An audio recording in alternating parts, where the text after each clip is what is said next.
Hi everyone, I'm Katie, and today I'm going to review A Storm of Swords by George R.R. Martin. It's the third Game of Thrones, and as you can see, it is super fat. It's like over 1,000 pages, but it actually comes up to like 900 and something because for the last bit it's kind of like an appendix, so, and you know, there's maps thrown in and everything like that, so the extra bits make it over 1,000 words, 1,000 pages, but even so, it's still fat. I haven't read books this big in a while, actually. Like, when I was reading Robert Jordan, his books were always fat, and so I read it faster than I did book 1 and book 2. Mostly because I was watching it at the same time. I was watching season 3 of Game of Thrones, the TV show, and when I was watching the first 2 episodes, I realized that I actually like reading the book first, then watching the show, because, I don't know, you kind of get more layers to the characters and what they're doing than watching a TV show without knowing the backstory. I don't know, I guess I'm just kind of like a book before movie girl. The third season is like half of this book. I'm guessing the 4th season will be the next half, because the red wedding happened like somewhere in the middle of here. Oh my god, the red wedding was a shocker. And the purple wedding happened a few chapters after that. I liked it, though there's like slight differences between the book and the TV show, of course. I noticed that book 1 and season 1 are pretty much like exactly like, I would say like 95% similar. But of course, if you read the book, then you know a lot of the backstory about the characters and what were they thinking at the time that they did such and such. But season 2 was more like 75% like book 2. It took a lot from book 3, like well, a lot but differences, because like Rob, when he married the girl, I forget her name, but in the book her name is Jane. I don't know if her name is the same in the TV show because I forgot her name, right? But in the TV show, she's, you know, cool. She works as like, she heals people and on the battleground and stuff like that, so I guess she's like a battleground doctor, I don't know, or Florence Nightingale stuff. So she was working like that, and so when you see her, she's a full-fledged character. She's interesting, and you can see why Rob will fall in love with her and everything like that. In the book, Jane is kind of like this quiet thing that you don't really know much about, and then you know that she was actually Tywin Lannister kind of pushed her family into getting with the Starks, so that kind of like it'll make Rob break his vows with the Freys, and then Tywin Lannister can encourage the Freys to have some treachery at the wedding. And so when I had assumed that Rob would make it to the end, like seriously.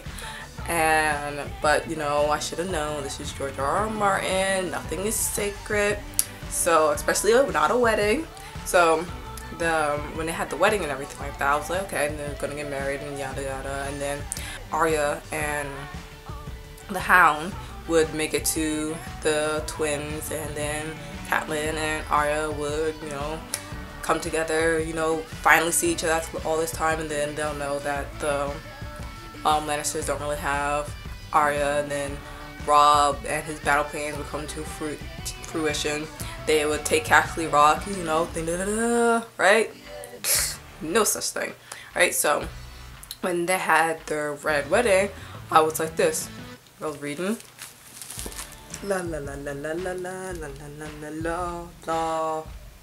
I was like, no way. This was like, actually literally gasped, because it was like, it wasn't like when Bran and Rickon were thought to be dead, and I was like, oh my god, not even the little children, right? But then, you know, you find out they come back and you find out they're actually really alive. So you're like, oh, okay, alright. You know, they did it at Disney. And then with Rob, you knew he was not coming back, but you was like, damn, Walder Frey, God!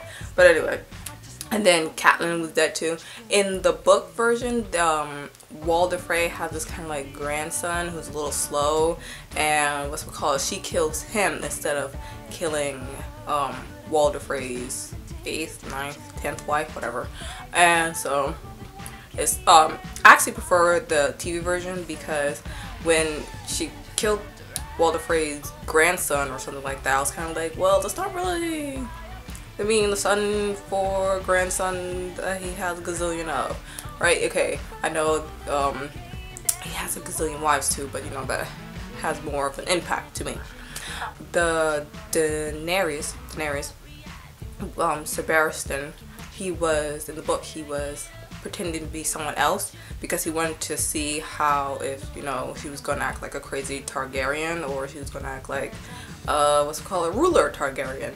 So there was that. And so when she finds out that he actually was a part of her father, yeah, was a part of her father's Kingsguard, and then betrayed him, and then one with Robb, and then one with Joffrey, and then Joffrey banished him and stripped his white cloak, so he went across the sea to the free country cities, I forget what they're called, and joined her. So she was kind of like, you know, side-eyeing that. She was like, okay, how do I know that you're not going to betray me too, like you did my father?